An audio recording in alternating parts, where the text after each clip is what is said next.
Boa noite, investidores. Estamos aqui para mais um fechamento semanal de mercado, o primeiro fechamento semanal de mercado de 2026, com meu colega aqui, João Vitor Meneghelli, para passar pelos principais acontecimentos das últimas 2 semanas, né? Já que na semana do Natal, Réveillon, a gente não fez. Bom, o acontecimento mais fez notícia, né? Foi o que aconteceu durante o final de semana. Os Estados Unidos capturou o ditador venezuelano Nicolás Maduro. Maduro se encontra nos Estados Unidos, será julgado. E a vice dele, né, assumiu a Venezuela. A primeira coisa que vem à mente, né, no caso, é petróleo. Quando a gente fala de implicação ao mercado, né, petróleo, Venezuela tem uma das maiores, é a maior, na verdade, né, reserva de petróleo do planeta Terra. Entretanto, vamos lembrar que foram anos de investimentos abaixo do necessário no parque industrial venezuelano, o que fez com que a produção venezuelana hoje ficasse bem pequena. Tá? O Brasil é um exportador de petróleo muito maior do que a Venezuela. E abrir essa torneira não é tão simples. Serão anos para poder retomar uma produção significativa lá na Venezuela. Uma outra coisa também que é uma incógnita é como se dará a transição para um novo governo, né? Se a Venezuela vai se acoplar de fato aos Estados Unidos ou ao Ocidente ou não. As instituições lá hoje ainda são chavistas, né? Apesar da saída do Maduro. Com isso, no final das contas, na segunda-feira o mercado tinha uma grande apreensão em relação a como é que o mercado ia reagir. No final das contas, o mercado nem mexeu, né? O Brent ficou estável na abertura de segunda-feira, depois ele acabou subindo, tá? Mas é por um outro motivo. A gente está tendo revoltas no Irã. Pouca mídia saindo, afinal de contas o Irã cortou o acesso à comunicação lá, mas a gente sabe que o regime iraniano, que já vem enfrentando instabilidades há muito tempo, está sofrendo uma nova rodada de protestos. Lembrando que aqui sim, o Irã, além de ser um grande produtor de petróleo, também controla parte do Estreito de Hormuz, que é por onde é escoado boa parte da produção de petróleo do mundo, né? Todo ali do Golfo Pérsico é escoado por lá. E por fim, passando agora para dados econômicos, indo para os Estados Unidos, a gente teve uma série de dados econômicos, tá? Principalmente de mercado de trabalho. Agora encerrando aquele apagão, né, que a gente teve de dados devido ao shutdown do governo americano. No final das contas, os dados vieram um pouquinho abaixo do esperado, mas o mercado gostou muito. Por quê?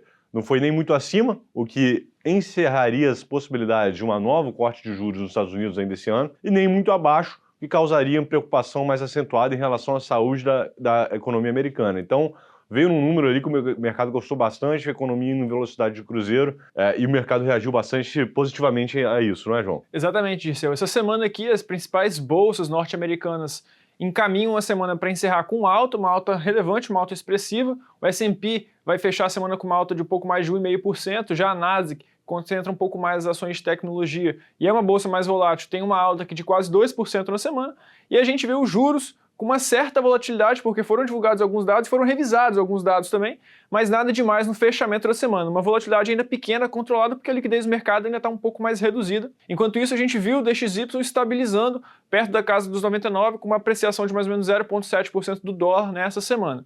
Aqui no Brasil, como é que ficou os dados? O principal dado que saiu foi o IPCA, né? Inflação oficial do mês de dezembro, que veio abaixo do esperado, veio com um número de 0,33, quando o esperado era 0,35% no mês de dezembro. Isso acumulando no ano de 2025 uma inflação de 4,26%, que é abaixo da meta, abaixo do teto da meta, né, do Banco Central, e com isso, pela primeira vez aí, em vários anos, o presidente do Banco Central não terá que fazer uma carta se explicando para o Congresso. Apesar do número abaixo do esperado, não foi um número bom, tá? Quando você quebra e abre os componentes do IPCA, você vê que a grande responsável pela queda do índice foi um único fator, a moradia, devido à queda, né, à redução da tarifa energética, e toda a baixa foi concentrada lá. Se você olha o que mais preocupa o Banco Central, que é o setor de serviços, ele continua bastante pressionado, com a inflação anualizada ainda acima de 6%. Um outro fator também que deixou de ser uma deflação, né, que vinha caminhando muito positivamente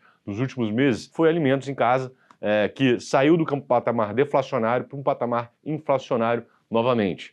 No mais, o noticiário econômico aqui foi bem vazio, o noticiário político também está menos movimentado, né, recesso do Congresso, o que está trazendo, continua ocupando boa parte das manchetes, é o caso da liquidação do Banco Master, né? Hoje, especificamente no final da tarde, o Valor Econômico noticiou que há uma possibilidade real e grande do pagamento do FGC ser realizado ao longo da próxima semana, tá? Mas isso aí é importante para quem são os credores do Master, que ainda tem o CDB, mas não tem muita implicação a mercado. E a gente acabou ficando muito na carona, né, do que aconteceu lá fora no mundo, não foi, João? Exatamente. E aqui a gente também vai encerrar uma semana com alta nos principais índices brasileiros.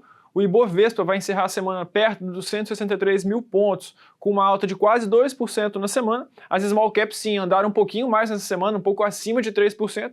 E os fundos imobiliários aqui mais uma semana também encerrando com uma alta até que um pouco mais tímida, mas mais uma semana de alta aqui de 0,2%. No interno, o destaque aqui ficou para as construtoras, que subiram quase 6% na semana, e para os bancos também, uma performance super representativa, acima de 3%, a média, né, durante essa semana. Enquanto isso, a gente viu uma volatilidade bem pequena aqui na curva de juros, uma leve abertura de alguns vértices, e quando a gente olha para o dólar, vai encerrando a semana aqui numa região perto de 5,37, uma queda de 1,22%. E como é que ficam os dados em relação à semana que vem?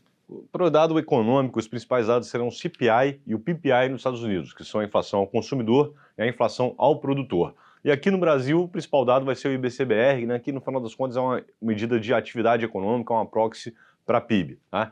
E obviamente estaremos aqui novamente na semana que vem para dar as atualizações para vocês e desejamos a todos um feliz 2026, um feliz ano novo e um forte abraço. Obrigado a todos vocês que nos acompanharam, um feliz ano novo a todos.